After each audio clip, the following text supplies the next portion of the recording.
Shalom, Akim. I want to start out by giving all praises to Yahweh Bashem Yahweh Shai. Double honors to the elders of Great Millstone who rule well and teach well. And greetings and salutation to you brothers, you Akim, pushing this truth and sincerity. I'm gonna get into some precepts and show in this clip, and it's all about the Akim. Show what true brotherly love is compared to this worldly concept of brotherly love. They night and day, man. So let's get on the precepts. Break bread, because you break bread with your brothers.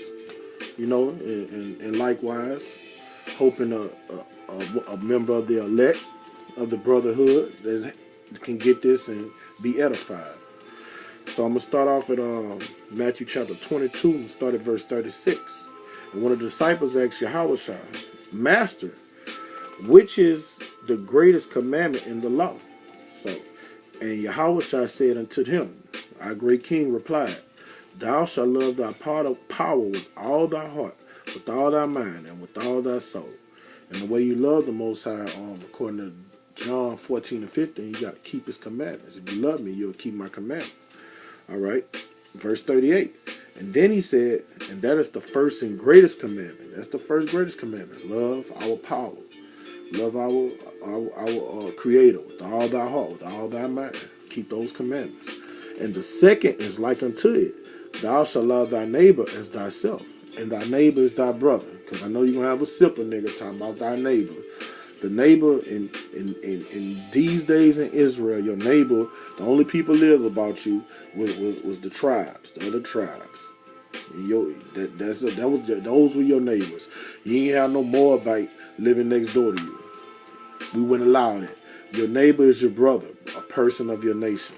And in our day and time, your neighbor ain't no 2/3, even though he of your nation. It's a person keeping the commandments. That's your brother. On these two commandments hang all the law and the prophets. So the two greatest commandments is to love our power with all our heart and be a true brother to your brother.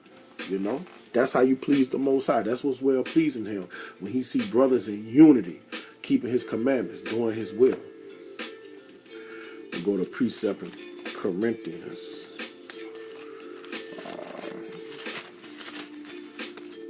I'm going to go to Romans first. This is Romans chapter 13. I'm going to start at verse 9. For this, thou shalt not commit adultery. Now, you know this not talking about the Most High, because the Most High don't have no woman he having sex with. You know what I'm saying? He's the great creator. He don't indulge in all that. He's the omnipotent one, So this time about human beings. You shall not commit adultery. Don't fuck your brother's wife. In this world, a nigga that hollering he love you, he'll fuck your girl, Or he'll know about somebody fucking your girl and won't tell you shit. Thou shalt not kill. Don't kill your brother. Thou shalt not steal. Don't steal from your brother. Thou shalt not bear false witness. Don't lie to your brother. Or don't lie on your brother. Niggas, they'll tell you they love you. They'll do shit like this. Thou shalt not covet. Don't be jealous of your brother. And if there be any other commandment, it is briefly comprehended in this saying, Thou shalt love thy neighbor as thyself. And you can interchange that word neighbor with brother. That's your brother. Anybody of your nation is your brother. That's in the righteous kingdom. But not in, I got to highlight, in this day and time, it's talking about people keeping the commandments, people in this truth. Love worketh no ill to his neighbor. A nigga that's telling you he love you according to this worldly perception, man, he'll be no different than your enemy. He'll hurt you worse than your enemy. Your biological family will hurt you worse than your worst enemy, man.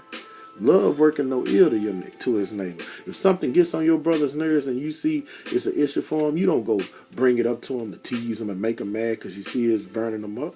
You try to console him. You do the complete opposite. Therefore, love is the fulfilling of the law. To love the Most High, you love his creation. You love Israel. You love your brother. Let me go to 1 Corinthians chapter 13, verse 1. This is Paul speaking. Though I speak with the tongues of men and of angels and have no charity, I become as a sounding brass or a tinkling cymbal, just beating on a drum. That shit is nerve-wracking, That's nerve-wracking. If you don't, and that's a beautiful analogy the way Paul did that. And though I give the gift of prophecy and understanding all mysteries and all knowledge, and though I have all faith that can remove mountains and have no charity, I am nothing. And you can interchange that word charity with love. And the only person you're going to show charity to is your brother, you know? Matthew 12 and 50 say, who is my brother? Those that keep the commandments, you know? So, and that's what Peter meant when he say desire the sincere milk, because that's the first thing, one of the first things you learn when you come into the truth. Love your brother, that law. Keep that foundation. You know what I'm saying? You got people coming into the truth, Elder Tars Paul, all that shit, man. Want to know the deep breakdowns. If you don't know how to treat your brother, you got to get the milk first. Suck on that titty first, man. If you don't know how to be a brother to your brother, you ain't shit. Thus saith the Lord. Thus saith 1 Corinthians chapter 13. And though I bestow all my goods to feed the poor, and though I give my body to be burnt and have no charity, it profit me nothing. If I'm not being a brother, my brother ain't doing shit. Charity is long suffering. Charity suffereth long, Salaki, and is kind. Charity envieth not. Charity vaunteth not itself, and is not puffed up. Doeth not behave itself unseemly. Seeketh not her own, and is not easily provoked, and think of no evil. You know, person that love their brother don't do none of those things. Rejoice not in inequity, but rejoice in truth. That's a telltale sign that you gotta be, your brother is somebody in the truth. Rejoice not in inequity, because a worldly nigga, he's sinning all day and don't give a fuck. But rejoice in the truth. The truth. If you're in the truth, you're keeping the commandments. Bear of all things, believe all things, hope of all things, endure all things. Charity never faileth. Being a brother to your brother never faileth. What Peter said, I think there's Peter chapter 1, 1 Peter chapter 1. He say, you do all these things, you'll never fail. You know, you'll never fall. So let me get matter of fact, let me go to the book of Peter. Because Peter, man, he touched on that brotherly love concept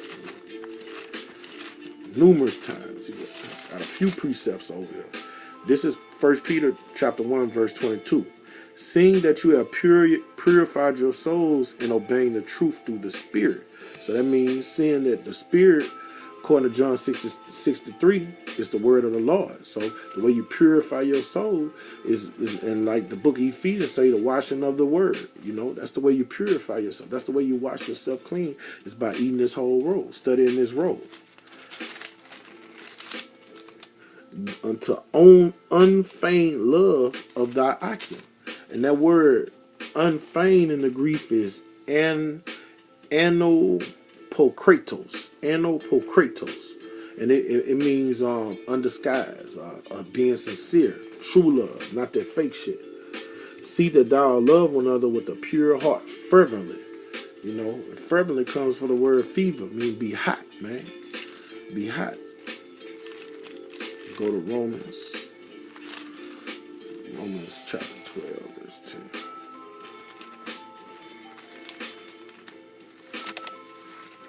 You know, this worldly concept is a hypocritical love, man. They could keep that shit. This is Romans chapter 20. Be kindly and affectionate one to another with brotherly love and honor, preferring one another. You see? Man, and that word prefer is progome. In the Greek, man, preferred, and that means that you hold your brother in high esteem. If your brother get in an argument with a 2/3 nigga, man, you get on the side with your brother, you know, and you have your brother's back. You don't say nothing to agree with that 2/3 nigga, man. And then if your brother wrong, you don't pull him up in front of that 2/3 nigga. You pull him to the side and tell him he wrong. You don't get no 2/3 nigga no affection, man, no satisfaction. You know. Let's get these precepts about these wicked niggas. The book of Sirach, it talk about that fake love, man. You know, when the author of this book wrote the book of Sirach, man, the spirit of the Lord was heavy upon him, because he get to the nitty gritty, man. This is Sirach. I'm going to start at verse 12. When thou wilt to do good, know whom thou doest, so you shall be thanked for thy benefits. You know. Do good to the godly man, and thou shalt find a recompense, if not from him, and yet from the Most High. You see, and I had to learn, man, this happened to me this year. I let my biological brother use my house for stay in my house. He got in a bind for a month and a half. Man, after he got out of my house, my vehicle was down. I had to use his vehicle. That nigga told me no. So, you know, I was going off to let the nigga use my house, man. According to the scripture, matter of fact. There can no good thing come to him that's always occupied in evil, nor to him that giveth alms. Give to the goblin man and help not a sinner. I was going off by helping a nigga. Do well unto him that is lowly, but give not unto the ungodly. Hold back thy bread, and give it not unto him, lest he overmaster thee thereby. For else thou shalt receive twice as much evil for all the good that thou shalt have done to him. You know, the only people we do good to, only people we show all that charity we just read about to, is people that's keeping the commandments of Yahweh Shem Yahushua. For the Most High hate of sinners, and I hate the 2/3 too, and will pay vengeance unto the ungodly, and keep them against the mighty day of their punishment. Give unto the good, and help not the sinner. Let me go to, this is Sirach chapter 22, verse 22. And if thou open thy mouth against thy friend, fear not. You see, because in this truth, you're not going to see eye to eye with all the brothers. All right? For there may be a reconciliation. You see, because if you get into it with a brother, he feel the commandments just like you. Though you see eye to eye, y'all still going to fear the Most High. So you ain't going to do nothing ill to that person and fear what the Most High going to do to you. Those are true brothers, you know. Except for upbraiding. See, but a 2/3 nigga that holler he love you, he'll do these things to you. He'll talk behind your back, upbraiding, murmur behind your back, or pride. He'll be in your face thinking he more than you, but yet telling you he love you. Or disclosing secrets. You'll tell him something personal, he'll go air it out to the world. This is what niggas do. Or a treacherous wound. For these things, every friend of win will depart.